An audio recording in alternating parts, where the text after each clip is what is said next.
사람은 누구나 좋은 소식이 있으면 감추는 것이 아니라 알리고 싶은 본능이 있습니다. 전하고 싶어 합니다.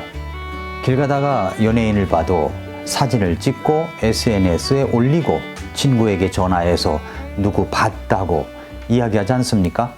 사람은 자기가 알고 있는 좋은 것이 있으면 알리고 싶어 한다는 것입니다. 여러분에게 알리고 싶은 소식은 어떤 소식입니까? 말하지 않으면 견딜 수 없는 소식이 있습니까? 굿뉴스가 있습니까? 잠잠할 수 없는 기쁜 소식이 있습니까? 여기 자신들은 비록 치명적인 질병을 앓고 있었지만 말하지 않으면 견딜 수 없는 이 생명의 소식을 전달한 사람들이 있습니다. 저도 말하지 않으면 견딜 수 없는 소식을 고등학교 2학년 때 받았습니다.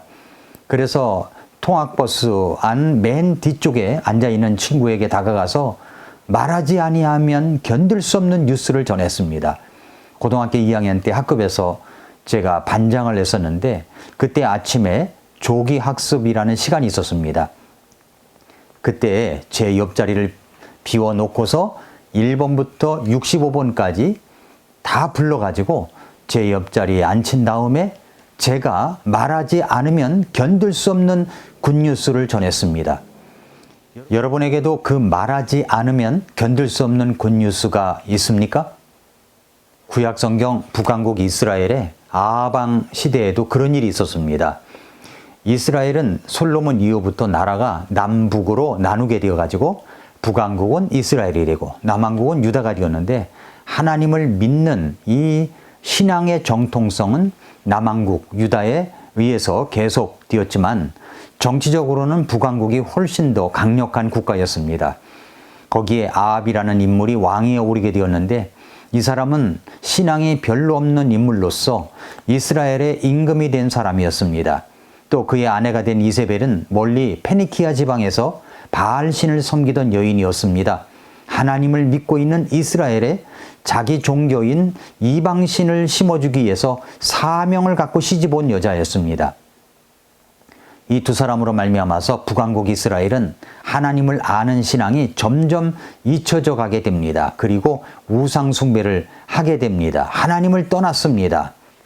그래서 가장 패역하고 불순종하던 이 아합의 시대에 하나님께서는 이들을 벌하시기 위해서 시리아 군대로 하여금 침략을 하게 합니다. 시리아는 사마리아 도시까지 에워싸 그들을 무너뜨릴 시간만 기다리고 있었습니다. 설상가상으로 이 사마리아에 들어가는 모든 물자가 차단되었기 때문에 사마리아 도시 안에 있는 사람들은 먹을 것을 구하기 어려웠고 너무 굶고 굶어서 아이를 삶아 먹자는 시비와 분쟁까지 일어났으니까 그 상황이 얼마나 심각했는지를 알 수가 있습니다. 이들은 하나님 앞에 범죄하고 우상 숭배를 하였기 때문에 이런 고통을 당하고 있었던 것입니다. 그러나 하나님께서 그들을 불쌍히 여겨주심으로 대언자를 보내어서 대언을 하게 하십니다.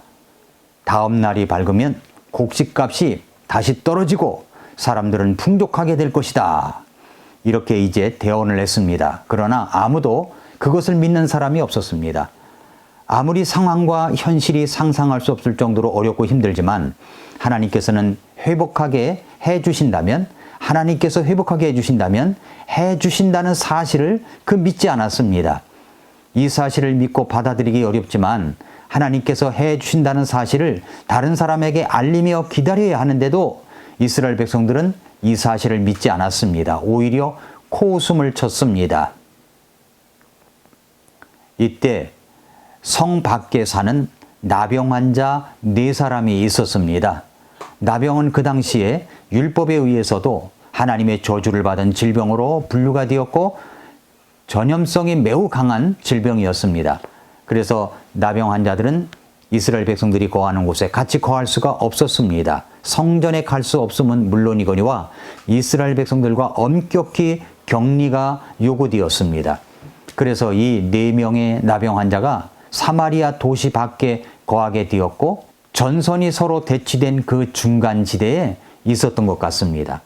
도시 안에 있는 사람들도 굶주렸으니까 복음로가 끊어진 이 성 밖의 나병 환자들의 상황은 더더욱 심각했을 것입니다. 그들은 너무 굶주린 나머지 성으로 그 도시 안으로 들어가고 싶었지만은 그 안에 있는 사람들마저도 양식이 없어서 모두 굶어 죽는다는 소리를 듣게 되었습니다. 가만히 앉아서 기다리자니 굶어 죽을 것이고 성 안에 들어가 봐도 별 뾰족한 수가 없으니까 오도 가도 못하는 그런 모습이 되어버렸습니다.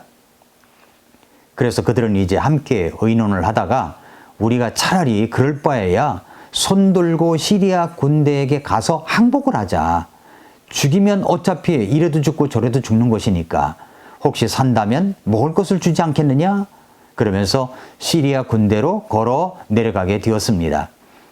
그들은 이제 죽으면 죽으리다 라는 마음으로 시리아 군대 막사로 걸어갔는데, 그런데 이게 웬일입니까? 막상 시리아 군대에 가보니까 놀랍게도 항복할 각오를 하고 왔는데 손들라고 외치는 사람이 아무도 없었습니다. 음식도 식료품도 마실 것도 그대로 남아있는데, 심지어는 무기와 말까지도 남아있는데 시리아 군사는 한 명도 보이지 않고 텅 비어 있었습니다. 이유는 황혼이 질 무렵에 하나님께서 시리아 군대에 이적을 행하셨기 때문입니다. 사마리아 성이 함락할 날을 기다리며 긴장하고 있는 그들의 귀에 어마어마한 말발굽 소리와 대군의 함성 소리가 들렸습니다. 물론 이것은 하나님께서 기적적으로 행하신 일이었습니다. 시리아 군대는 즉시 이렇게 어마어마한 군대를 이스라엘이 가졌을 리 만무하지만 아마도 틀림없이 다른 나라, 특히 이집트의 대군을 돈을 주고 사서 용병들을 불러온 것이니까 저들과 맞서 싸우면 우리는 멸망하겠다. 큰 두려움에 사로잡혔습니다. 그래서 그들은 시급히 식료품과 군 장비는 물론이고 말까지 내버려 두고 황급하게 도망을 쳤던 것입니다. 그리하여 사마리아를 에워싸고 있던 큰 적군의 진영은 아무도 없는 곳이 되었습니다.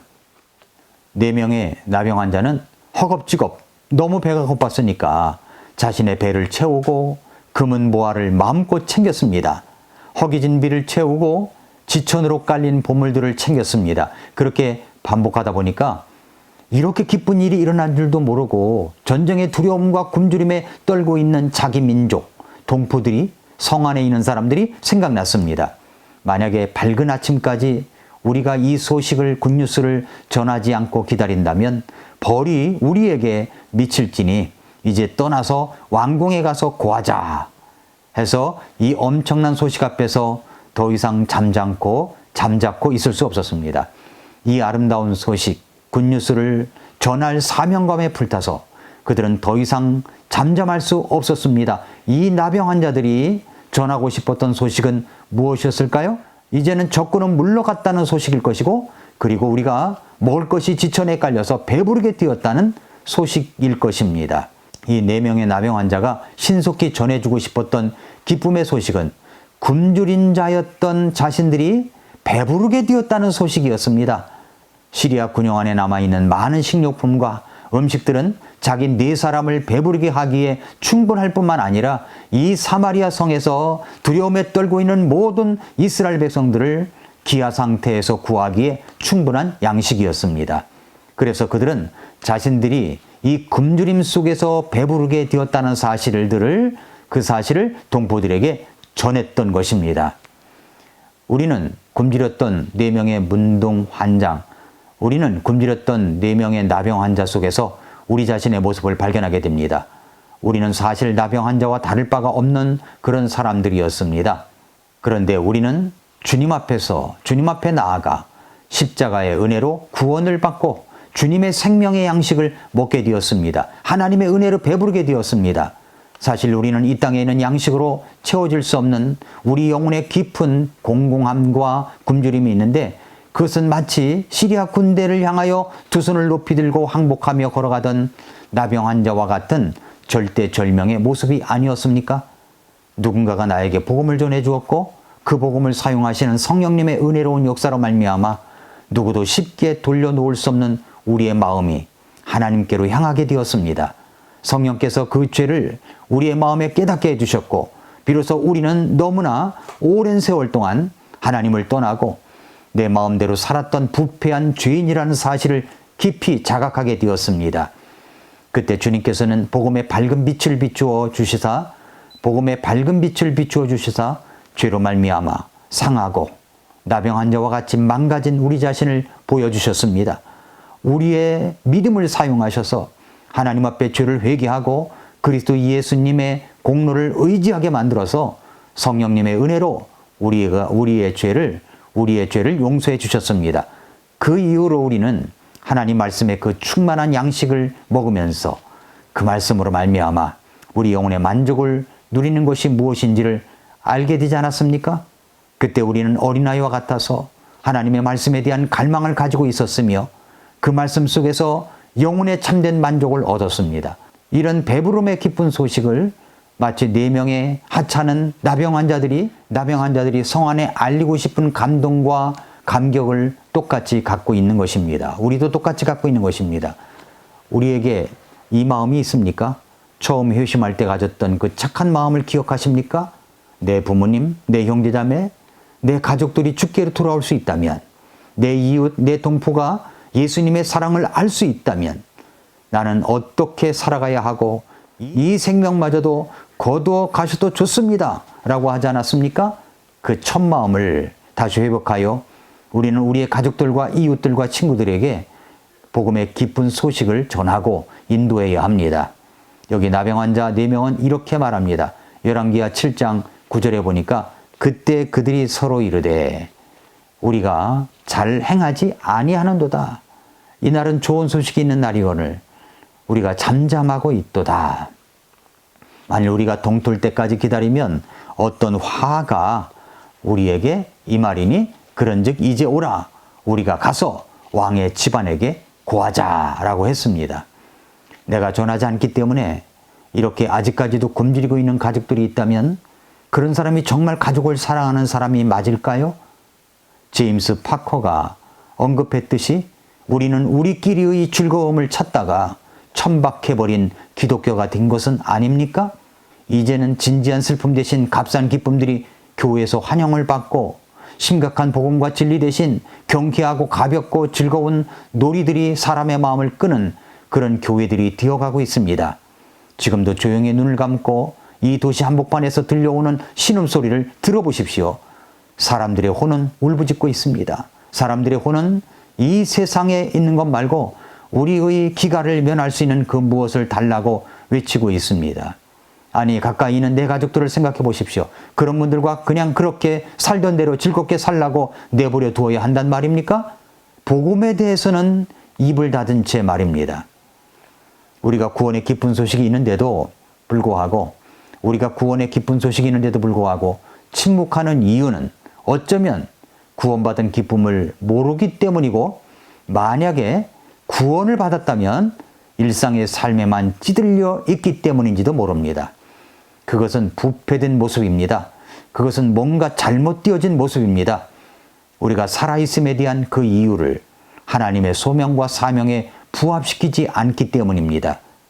말하지 않으면 견딜 수 없는 굿뉴스는 바로 복음입니다. 구원받은 복음입니다. 여러분에게는 말하지 않으면 견딜 수 없는 굿뉴스를 받아들여 구원받은 적이 분명히 있습니까? 있다면 말하지 아니할 수가 없는 것입니다. 오늘도 미라클 모닝입니다.